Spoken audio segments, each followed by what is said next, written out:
Yo, once again, we are back. It is the West Coast Crossover. I am JD. And I am Jeremiah the Prophet. And this is the podcast where if your podcast ain't this, it's trash. And if your team ain't the Lakers, they boo-boo too. Facts. So follow us on all social media. And we about to get into all the Laker news, but right off of the rip. Shout out Ice Cube. Yo, check it out. Just waking up in the morning, gotta thank God. Magic Johnson and Pelinka fixing up the squad. No more Larry catching lobs with broke shots. And no more Jordan Clarkson the ball hog. Some niggas celebrated, some niggas wigged out on how Bron told his teammates to get out. Hooked us up for later as we get the dough. Maybe we can get another 24. Dang, gotta go getting paid like a hot shot. We can't trade this bitch. He gon' get his ass dropped. Called up the Cavs and I'm asking y'all, can IT still play basketball? Get Lonzo back in his trouble. Better stack, you fuck around and get a triple-double. Crossing niggas out the J's like MJ. Laker gang, today was a good day. Yo, lots going on in the league, man. Let's dive right into it. Or actually, first, let's real quick, before we get into all that, talk about the Lakers quickly. 106-81 tonight over the depleted Thunder squad. Lakers was out there balling. They were looking inspired. Wonder what could have caused that. What? I was with the shit. The Lakers was balling out, bro. Tell me you saw that game. Man, yeah, I saw that game, and I was very, very proud of how our young men balled out that game. It seemed like everybody was really bought in and enthused, and even throughout the fourth quarter, when it seemed like they could have slacked off and they had some of the bench warmers in, everybody played with that same amount of intensity. It was dope. Yeah, facts, man. Hey, and the Lakers keep it rolling. They have been balling. They're one of the top teams in the league the past couple of months. I think they're 11-4 the past 15 games, somewhere around there. Yeah. But they came out, they showed out against the Thunder, depleted or not, they still put that whooping on their ass by 25 points. I just need to know one thing. How in the fuck is fat ass Ray Felton still in this league? I mean, also, it's an accident, my nigga. It has to be. Has to be, dog. This fat nigga with skinny ankles is somehow still in the league, dog. He has super quick hands, like he can do a crossover quick with his hands, but his body, dog, is so circular, it just does not follow with him, dog. So he's like still in the same spot. It's the guts, dog. Also, please tell me you saw, I know of all people, you had to notice Jeremy Grant, dog. Oh man, dog. What the fuck, bro? Okay, the swirl thing, is that what you're talking about? Nigga, either get a haircut, get braids. You really can't do both, my nigga. Yes, that's exactly. Shit. Dog, he had the braids and they weren't really long enough to be braids. Like, he tried braiding this shit 2 weeks way too early, dog. So, yeah. Then on top of all that, my nigga, this nigga had a receding hairline to boot, dog. Yeah. I don't even know if the nigga got a receding hairline. I just think he had to go find Tanisha from the hood, and she had to fucking like braid that shit so tight, nigga. She was grasping at straws, nigga. She made that shit out of nothing, dog. You know what I'm saying? Like Tanisha and Bonquisha was in that hit at the same time with two different ideas, because all kind of shit was going on. Yeah. This nigga's well past having a bad hair day. He's having this is a whole lifelong issue, it looks like. He looked like a lollipop kid from the hood, nigga. That shit was swirled. It was swirled around like ice cream into a fucking French braid. It was wild shit.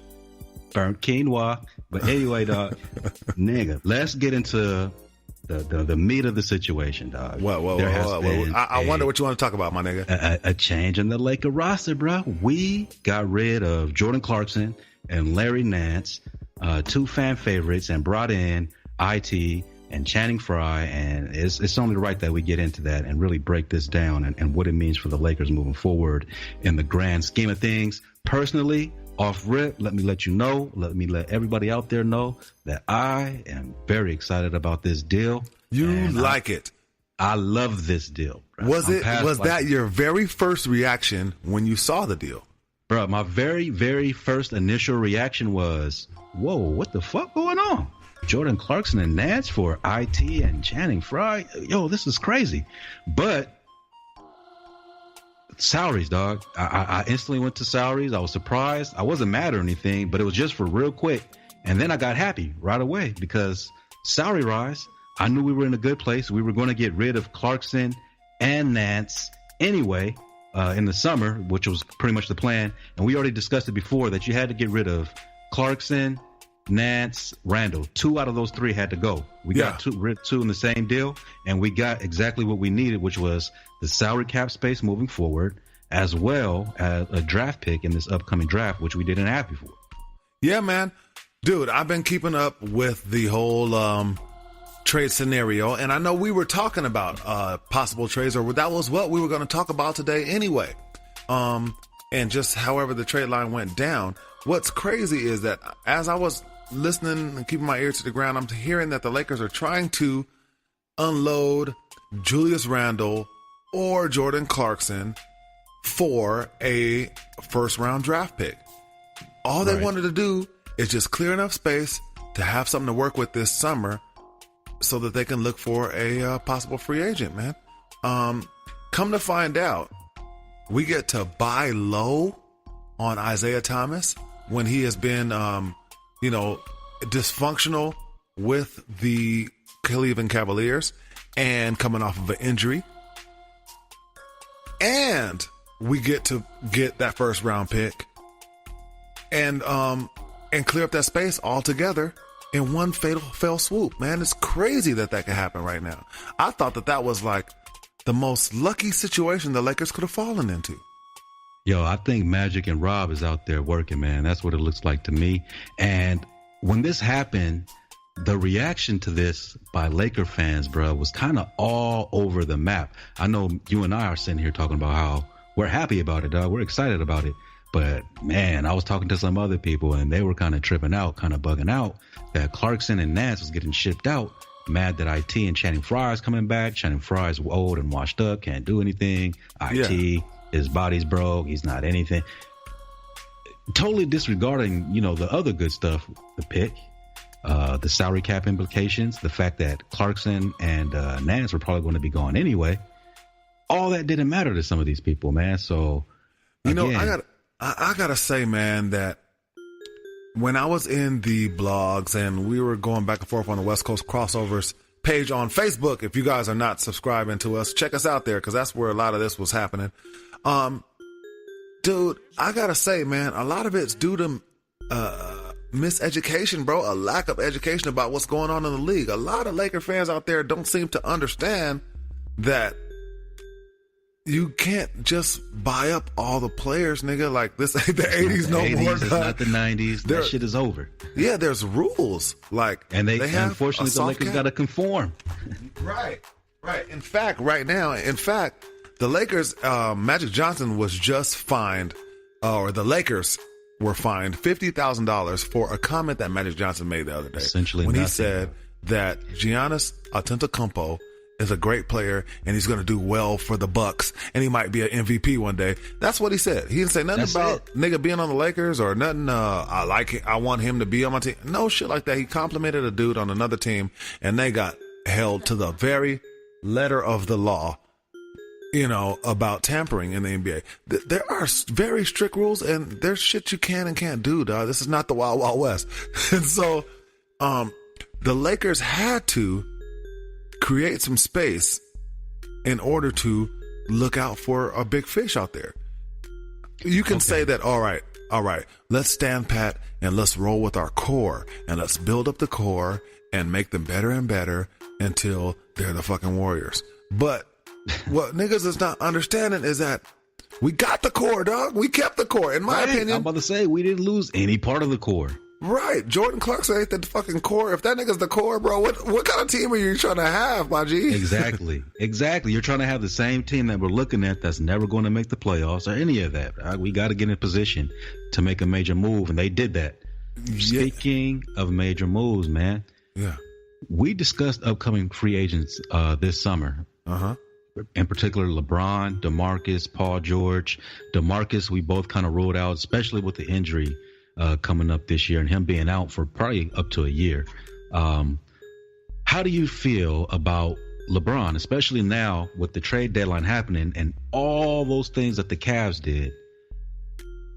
Essentially, it could be said that the Cavs might have facilitated the move to the Lakers. That's what's been popping around. Hey, they created a whole bunch of cap space and gave the Lakers the opportunity to sign LeBron and some other guys, which would really be funny in my opinion.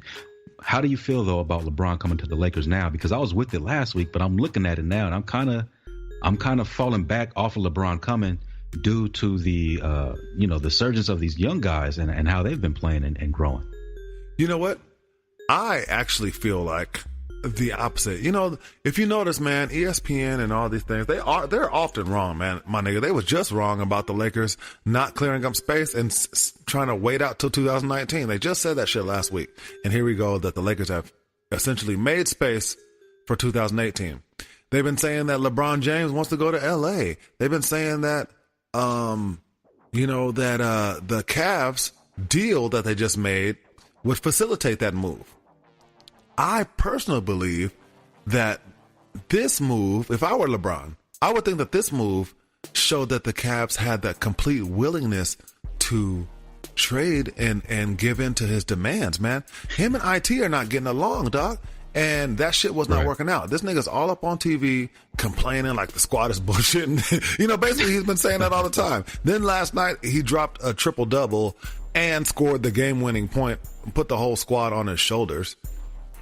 I believe the process of celebrating. Yeah, and left IT's ass out when it was so. I thought that was blown up. But anyway, the Cavaliers ownership and general managers actually, man, made some major moves that I would be impressed with if I was LeBron. I'm serious, man. No one has said that. LeBron may stay in Cleveland because of what just happened right now. I think so. I think I would.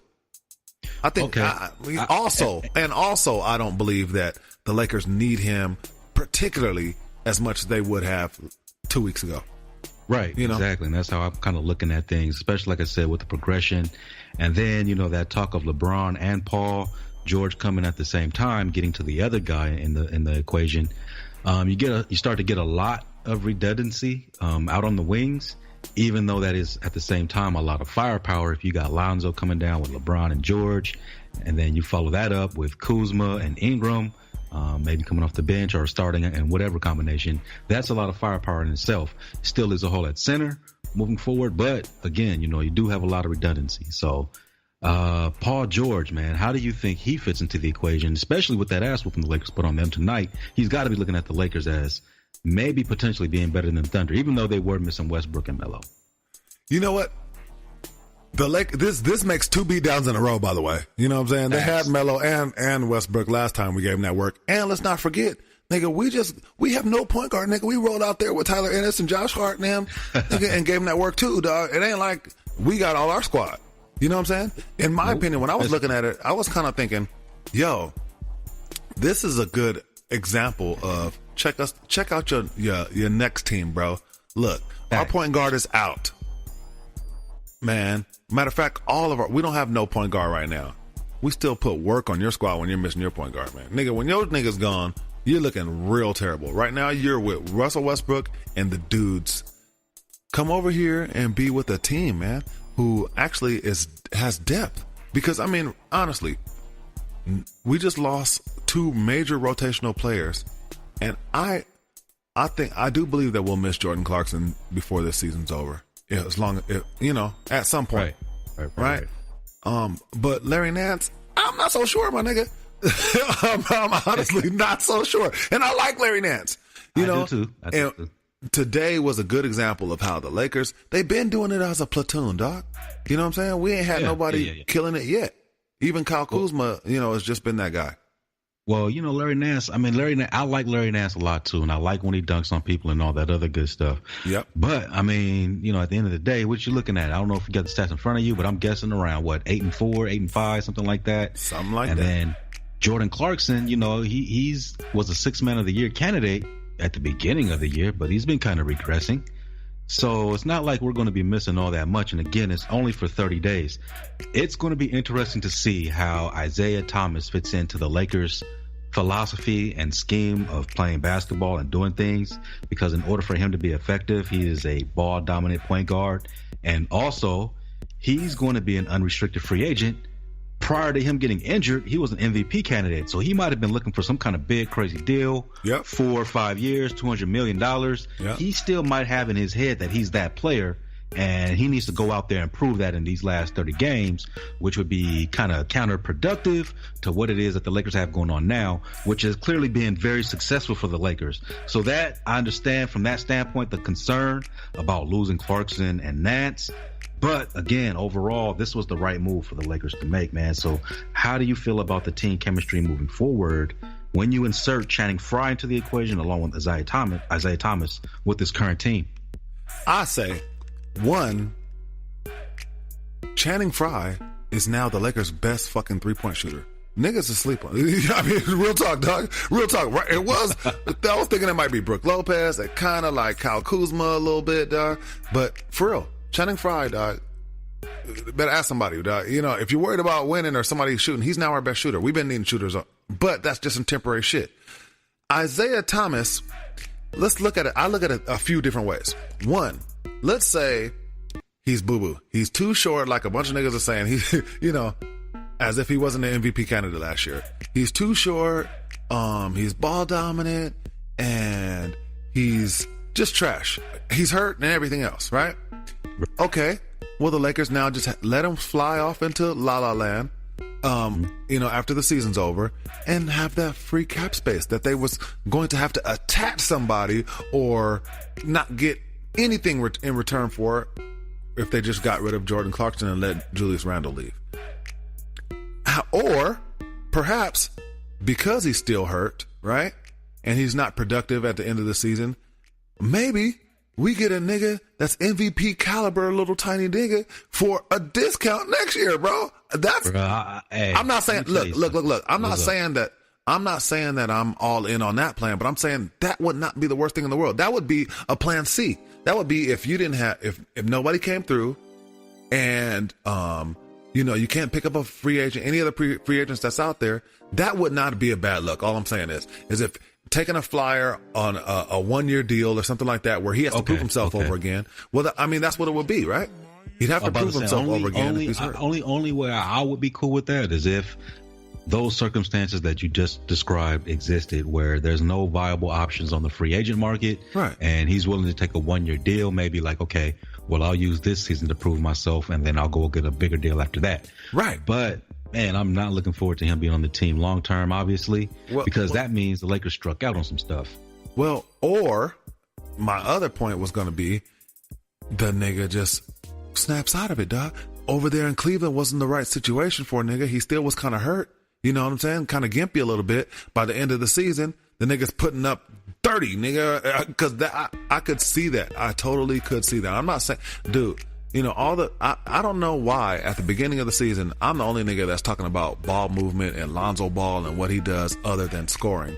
And now all of a sudden that, you know, Isaiah Thomas, everybody was mad at me talking about Lonzo ain't Kobe, nigga. He needs to go ruthless and go in Mamba mode and shit. Now that we got Isaiah Thomas, niggas is hot like, oh man, all he does is shoot. He doesn't play defense. What the fuck, nigga? I thought you wanted a nigga that gets buckets. You know, you mad about Jordan Clarkson, and wish he was Isaiah Thomas, dog. Yeah, you know? Yeah. So we'll see how he fits in. Hey, you know what? This whole season has kind of been a tryout and an experiment anyway. So go ahead and let him get his turn these last 30 games and see where he fits in moving forward. Isaiah Thomas could, if I in my mind, and when you talk about chemistry, I think he could just fill in Jordan Clarkson's role, dog. Jordan Clarkson is like either your other guard. Luke Walton talked about starting him next to Lonzo Ball, leaving Lonzo the point, and having Isaiah Thomas off the ball. Think about this though, and I see how you look at my nigga, so I can tell you're not really feeling that. But think about this, dog. Who would you want next to Lonzo Ball? Jordan Clarkson, KCP, or Isaiah fucking Thomas, nigga? Because that's the options, dog. Hey, you can't be using that to kind of get me. Nigga, that's the options. Yes, that's exactly what is going on. I understand that's the options, man, but shit. Thank you. Okay. Well, wait. What about that 6-man role that you were talking about? You know, because like I said earlier, man, I expressed some concern about him chasing stats, and there's been some rumblings earlier on about him not being too happy if he's not a starter. He said he ain't trying to go be coming off the bench, which is understandable for a nigga that had an MVP caliber year last year and is in a contract year. It's gonna fuck his money up and send him in that Derrick Rose territory. He ain't trying to go there. So I feel that. But at the same time, Magic came out and said, Lonzo's our starting point guard. We ain't fucking with that situation. He also said, I expect Isaiah Thomas to come in here and be glad to be here and be a professional because that's his motherfucking job. He didn't say motherfucking, but he did say because that's his job. And Luke Walton said he plans on starting Isaiah Thomas eventually off ball with Lonzo Ball. I don't see that as being, I mean, it can't be a whole lot worse than KCP, dog, because that is our starting two guard right now. You know I'm what? serious. KCP is for the rest of this year. Is the only reason that it's making it hard for me to argue that point, because he's KCP and you know how I feel about him. Right. So well, I mean, but, okay, what about the defensive Clarkson issues trying to guard point guards with both those dudes? Because we basically we can both agree that Isaiah Thomas ain't stopping nobody on ball, especially now that he's been hurt. No. Lonzo Ball's played well defensively, but I wouldn't say that he's been a ball stopper up top. Neither would I say that about Jordan Clarkson. You feel me? But they're not playing that much Clarkson together as far as Lonzo Ball and Clarkson went. Well, no, it's true. But I mean, I look at it like this, man. If you think, look at what. Okay, first, let me not just sound like a total fucking crazy homer that thinks everything's gonna work, because I don't, dog. I don't know how it's gonna work. I have no idea, and I really don't too much give a shit. I don't. I was think about to say that. That's the saving grace, that we don't give a shit at the end of the day. Yeah, I don't think Isaiah Thomas is going to fuck up the squad, dog, to where it's going to be like worse than what we are, dog. I can't see that. I can't see that. I'm serious. You could sit him, nigga, and obviously we'll be straight, dog. You know what I'm saying? That's what I'm looking at, because shit, if we was in that 9-game losing streak, that's one thing, but we've been balling lately. Yeah, man, we're good. We're straight. And it's not like Jordan Clarkson was the catalyst to that shit, or Larry Nance, nigga. Neither one of them. They're just along with for the ride. Isaiah Thomas, I don't think he could fuck that up. If Isaiah Thomas was doing his Jordan Clarkson impersonation, it would be a backward step, dog. Straight up and down. You know what I mean? Okay. Then, but I must say, if you look at what the Houston Rockets are doing, right? Chris Paul and James Harden start together. They offset the times of when each one comes out. Just like when my travel ball team I'm coaching right now, we got only a couple dudes that can really bring up the ball. We believe at a certain level. And so we stagger their minutes a little bit. You know what I'm saying? And make sure that we have one of them on the floor most of the time. You know? There ain't no problem with that, dog. I'm fully with that. And I'm sure Luke will too. And that's what was going on with Lonzo and Clarkson. Lonzo and Clarkson didn't share the court a whole bunch with each other, but there were times where Clarkson started along with Lonzo's, particularly when your boy was in jail and shit. You know what I'm saying? And that worked out fine. You know what I mean? Okay. I don't know, bro. Do I sound crazy to you, man? Do I sound crazy? Because I had some niggas calling me crazy today, man. That's one of the ways it can work. But again, you know what? The saving grace, you already mentioned it, is if this don't work out, man, at the end of the day, he's going to be gone. Season's over. He's gone. And we got the value in this trade, again, comes with his contract, his expiring contract, not necessarily with what he's doing, because we're not making the playoffs regardless. Well, wait a second. Hold up. I got two interjections about that shit right there, boy. Two things I want to say. What's happening there? First thing I want to say is, the value is not just in the cap space that we got. The value is also in the first round draft pick that we acquired. Because for all the people out there that are moaning and groaning about the Jordan Clarkson and Larry Nance being gone, you guys are tending to forget that this pick that we're about to get right now is higher than either one of the motherfuckers was drafted at, bro. Like, you know what I'm saying? Y'all like Josh Hart? Yeah, that's another late round pick, man. So the Lakers have actually been doing good in the late round. I'm not tripping on that pick. Exactly. This pick will be probably higher than where the fuck we got Kyle Kuzma from. That's real talk. The Cavs are not a top 3 team right now, dog. You know what I'm saying? No. Right. No, that pick so their pick is looking at a lot lower than I thought it would have been at the beginning of the season. Right. That pick might be a 20. You know what I'm saying? 21, 22. all day long. Yeah. Them niggas might fall off right now, and that shit might fucking be a mid lottery now, late lottery pick, dog. The way the fucking Cavs are fucking around right now, trading away everybody. You never know how that shit gonna work out. Okay, so that's one thing. That pick is valuable, dog. You know what I'm saying? If we would have if we would have just traded Jordan Clarkson straight up for a pick, I promise you, dog, you would have turned on ESPN and fat ass Brian Windhorst would have been like, "Oh, the Lakers made a good move. They were trying real hard to find a first round pick, and only this team, I don't know how they swindled them out of a first round pick, because nobody wants to give those up right now. That shit is scarce. You know, only niggas that know about cap strategy and shit understand how valuable a first round pick is. You know what I mean? But the other point I have to tell you, man, I don't know about, is when you say the Lakers, there ain't no way they ain't making the playoffs any damn way. You know what I'm saying? That's all over. Let's look at the playoff picture real fast, my nigga. Look there. All right. 1 through 7, or 1 through 5, especially. We got some niggas that we can expect to be good. The Warriors, the Rockets, the Spurs, the Timberwolves, the Thunder, right? Ballers. The Trailblazers. They made another pick. They dropped Noah Vonleh, got under the cap, and they've been doing good so far, and I expect them to be in the playoff picture. The Nuggets are another team that have gelled together well. They didn't lose any major pieces they didn't make any crazy deals at the trade deadline. You can expect them to be pretty good. However, at the 8th spot, you have the motherfucking Pelicans, nigga. The Pelicans, and they lost DeMarcus Cousins. And they picked up old trash ass, punched in the face ass, Nikola Mirotic. You know what I'm saying? They are not going to hold that spot, bro. They're barely holding on to that shit already as it is. They're 28 and 25 in the 8th spot. In the 9th spot, that's above the Lakers as well. You have the fucking Clippers that just dismantled their shit, and they're starting over from rock bottom right now.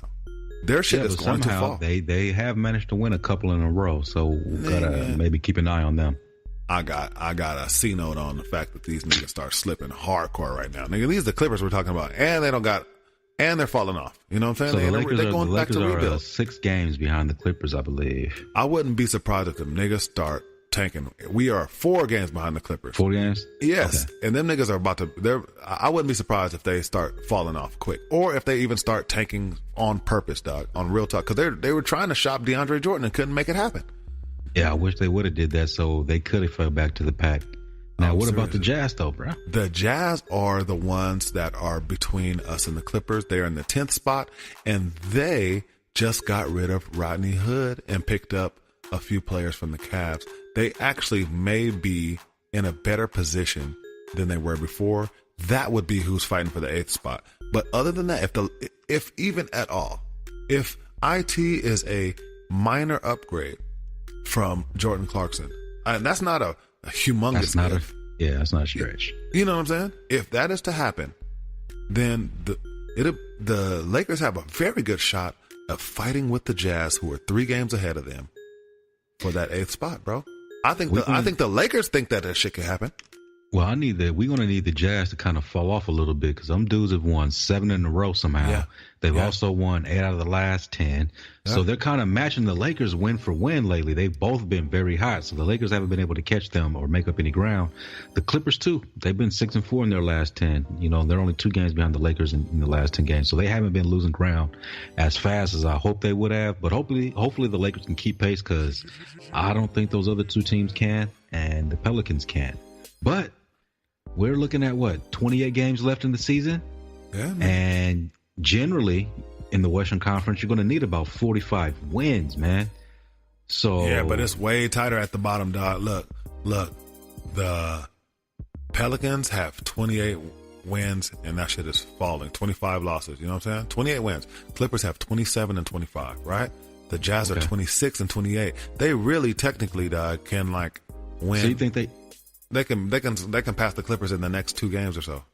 You know what I'm saying? Okay, 1 or 2 games. All right. Well, still then, how many wins do you think it's going to take to get into the playoffs, man? I would say at least it is way lower than the other years. I say 41.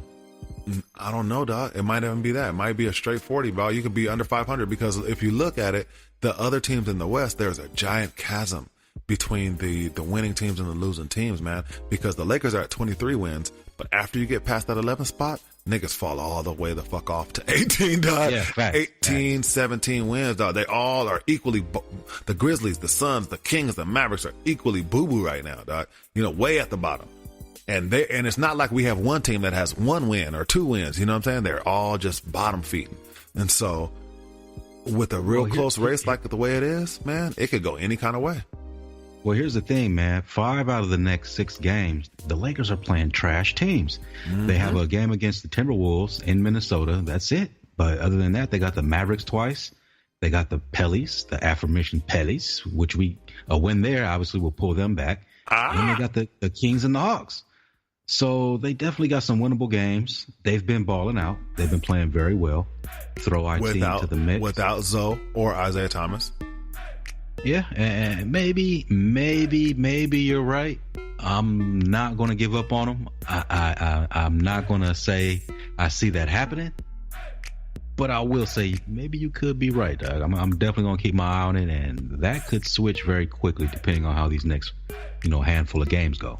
I don't know. Look, I always sound crazy, man, because I play the optimism role, you know what I mean? But for real talk, though, it is possible, my G. I think that the Lakers brass, as optimistic as it may be, are looking at the situation like, hey, we might could do this. You know what I'm saying? This could work out. Isaiah Thomas possibly could be a part of the future. If not, we made all kind of good plans around that. You know what I'm saying? But Isaiah being able to stick around the squad would be like plan B. You feel me? Or plan C. You know what I mean? But they're a little bit optimistic about this whole situation, and for good reason, in my opinion, man. All right, I feel you, man. But you know what? I'm looking at this situation, bro. We got all this cap space coming up, possibly, if we stretch Luol Deng, up to $70 million. And like you said, the potential for 2 max contracts.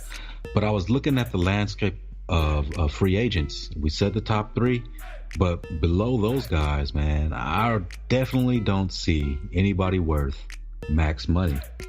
So if we strike out on those top 3, do you have any concern about these guys blowing too much money on somebody that's not worth it, a la, a Mozgov or Dang? Hopefully man. Not that fucking bad, but, still, it's too much money for somebody. You know what? Okay. They're definitely not going to go as bad as what the fuck Dang and all that situation is, because they're dealing with that right now. Had that been a couple years removed, who knows what the fuck might happen. But since that's so fresh and they're still trying to get rid of that nigga, they're going to have to keep one eye out for a motherfucker falling off as soon as you give him a gang of money. They're going to look out for that. Believe that. But yeah, it's possible, man. I mean, the Lakers want to win real bad, dog. And if you listen to the niggas in our mentions and our comments, they definitely are clamoring for something to happen. They want to win now, man. They like, oh, dude, you know what I'm saying? Jordan Clarkson, that nigga was going to help us get another game. Nigga, remember that one shot he did? Nigga, you know what I'm saying? They're like, they're really serious about this shit, dog, And so, yeah, that could pressure the Lakers into making a move for somebody. I'm hoping they don't. In my opinion, I think Rob Pelinka, even if Magic was a little crazy like that, I think Rob is not having that shit, bro. If you listen to everything that comes out of his mouth, he'd be calculated, way more calculated. Yeah, he'd be like, we have amazing salary cap relief. Yes. One time, Magic and I like to tell stories. Magic and I, we were sitting on a boat, and we were thinking about Jonah. And then we seen KCP's fishy breath ass.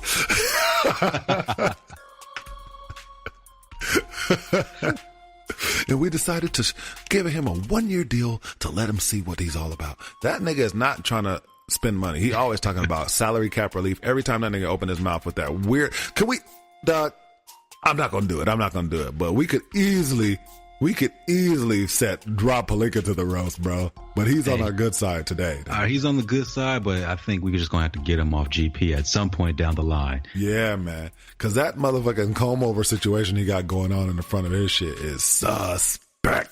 Comb over, hair plugs. There's some suspect stuff, bro. We see it with you, too. We see it all. Yeah. Well, we're going to let you slide today, bro. Yeah, so we keeping it positive today, man. But what you think, man? So moving forward, let me tell you this, man. I'm looking at next year's free agency crop, and a couple of names pop out, but one name pops out. You got it. How'd you get it? How'd you guess? That shit, nigga. Okay, I'm gonna get to it. I would be more hype about that shit than LeBron, nigga, on everything. I know that sounds crazy and everything, but because Klay is just, I mean, it's Klay Thompson versus LeBron James. But, dude, I think that he would just fit like sick, dog. I think he would just fit sick with who he got. Bro, the way that he can score points, the way that he's a catch and shoot scorer, he doesn't need the ball. And dribble. You remember when he scored, those 60 points? They said he had the ball a total of like something ridiculous, like 25 seconds or something stupid like that. And only took 11 dribbles during that period. Catch and shoot maniac. He would fit in perfect. He plays defense. Familiar with Luke. He's one of the top two-way players. That's the dude I'm looking at. But so if I'm looking at him, I'm thinking in my head, so who do we get this summer? We got all this money, and that's where I get concerned with blowing it. Nigga, I'm going to tell you something, bro. We can't be picky, though, nigga. For real. I'm not saying we blow the money on everybody else, but that's why I'm so happy about the Isaiah Thomas thing. Is because if by accident that motherfucker is still Isaiah Thomas, and nigga, dude, I just started fucking with Isaiah Thomas today, nigga, because he was a Celtic. You know what I'm saying? I just started fucking with Isaiah Thomas, bro. No love, bro. Yeah, so it's not like, believe me, last year, nigga, I was like, yeah, that nigga cool, but I don't know about that MVP shit, nigga. You know what I'm saying? He on a team where he has the ball all the time and all that shit. Nigga, yeah. But him fucking, you know, a nigga of, say, like, Carmelo's fucking caliber. You know what I mean? I'm not saying Carmelo. I'm not saying Carmelo, dog. Don't get me fucked up. I'm just saying if what he represents, you know what I'm talking about? Like a nigga like CJ McCollum, you know, who I'm not super high on, bro. I'm not super high on CJ McCollum. Or even Damian Lillard, John fucking Wall, Kemba Walker. None of these niggas are blow my mind. But the Lakers got to get a hold of a motherfucker like that, bro. You know what I'm saying? Some kind of way. Yeah. They got to get a hold of a nigga like that. A bona fide, certified, top-tier, all-star level player. Yeah, and if Isaiah fucks around and accidentally becomes that shit somewhere, dog, I ain't gonna be mad at that, dog. Are you crazy? Yo, if he can somehow become that in the West, I would be shocked. Because right now, he went from being an MVP all-star candidate or all-star MVP candidate to being Lonzo Ball's backup. Nigga, yeah, that's real talk, though. That is real talk. I know LeVar somewhere like, I told you that little motherfucker can't start over my boy. Right. He too little. Lonzo keep him on the bench. He too little. He got a headband. Real players don't play with headbands. Lonzo. Big ballers don't wear no fucking headbands. You can't be 5'9" and a big baller, boy. And I hope this nigga shows up in some big baller brand gear, dog, and just fully embraces Laker everything. Wouldn't that be the shit? Wouldn't that be the shit? Look, no, just on some, yo, I'm mad. You know, I'm an outcast. I'm about to ball out. Yo, big baller brand, dog. I'm out here. I'm with it. Yeah, you know what? Yeah, fuck it. Fuck all y'all niggas. Fuck all the big shoe companies, nigga. Fuck the Cavs. Fuck the Celtics. You know what I'm saying? Fuck Nike. Fuck Converse. I'm going big baller brand off the grid. Juice over here. I'm going off the grid, nigga. And if this shit don't work out, Lithuania, nigga. I'm joining those brothers. One way or another. Hey, you know what, man? It's been real fun, dude. This is a good day for me, man. Today was a good day because, man, you know, it ain't every day that the Lakers make some big moves like this, man. And while y'all niggas is sourpussing and mad about it, I'm not saying that everybody's like that, but for those who are, that are super angry and like, oh man, now what is we gonna do without Larry Nance and Jordan Clarkson? Man, you know, be happy that the Lakers is doing some shit, man. If you ask anybody who knows, man, or any of the so-called experts, they're all ranting and raving about this shit right now, dog, because yes, I am. That was a win. Yeah, yes, you are. See, ask JD himself. A so-called expert, dog. A so-called motherfucking expert, bro. I don't know. We'd be kind of blowed to be calling ourselves experts, though. Well, yeah, I was about to say I'm the only person that's ever called myself that, but anyway. Yeah, and even I call myself a blowed expert, a blowed so-called expert. So, but yeah, man, this works out good for the Lakers long term, so they can get players better than the ones that you guys are whining about that we lost. Once again, man, that's not a championship caliber roster, man. Shout out to those dudes. I appreciate what they did. I like watching them play. They're good players. And I'm sure that they can actually help the Cavs win on a roster they're great like for them. That. They're great for the Cavs. I said, it's a win-win situation, even though they got to move to Cleveland. But still. No, Larry Nance. Shout out Larry Nance, because that's good for him too, man. He's playing where his daddy played, man. That's kind of special, bro. I forgot he's down with that. So that's a cool thing, man. To go back and play where your dad, set the foundation for his little legacy outside of Phoenix. He did his time there too, but he really made a rep in Cleveland, balling out for Ohio. Now he's there. He can do the same thing for them. Yeah, and shout out Jordan Clarkson, man. My son just went to his camp this summer. My wife got to meet him and his father, their family, man, and they seem like real cool people, man. And he seems like he has a youthful spirit about himself and a respectful young dude, man. And I really like Jordan Clarkson as a person, dog. You know what I mean? And low key, I want to give a little moment of silence, dog, because I know we've been hyping this trade up. But man, for real, man, thank you, Jordan Clarkson and Larry Nance, for your time here with the Lakers, dog. I'm gonna give you love every time we see you. You know what I'm saying? Somebody say something bad about you, I might kick him in the shin or something for you, my nigga. But, I'm glad to see what the Lakers are doing now, though. Yep, me too, man. I'm with that, man. We moving forward. The process in place is working. Y'all just be patient, man. Wait it out. Things have been going good. We was all pissed in the beginning. Things have gotten a lot better. And this is just going to go ahead and move things forward. So y'all chill out, man. Yeah, man. Be happy. Don't worry. And be happy. Don't forget to check us out, westcoastcrossover.com. Go to our Facebook, engage with us, get into the conversation. You can also listen to the podcast on iTunes, iHeartRadio, all Stitcher, of the podcasts, Tumblr, Stitcher, all that shit. All that good old shit that I'm forgetting about because I'm high too. But anyway, don't forget to listen to the podcast. We appreciate your time. I am JD. And I am Jeremiah the Prophet, and we out this bitch. Peace.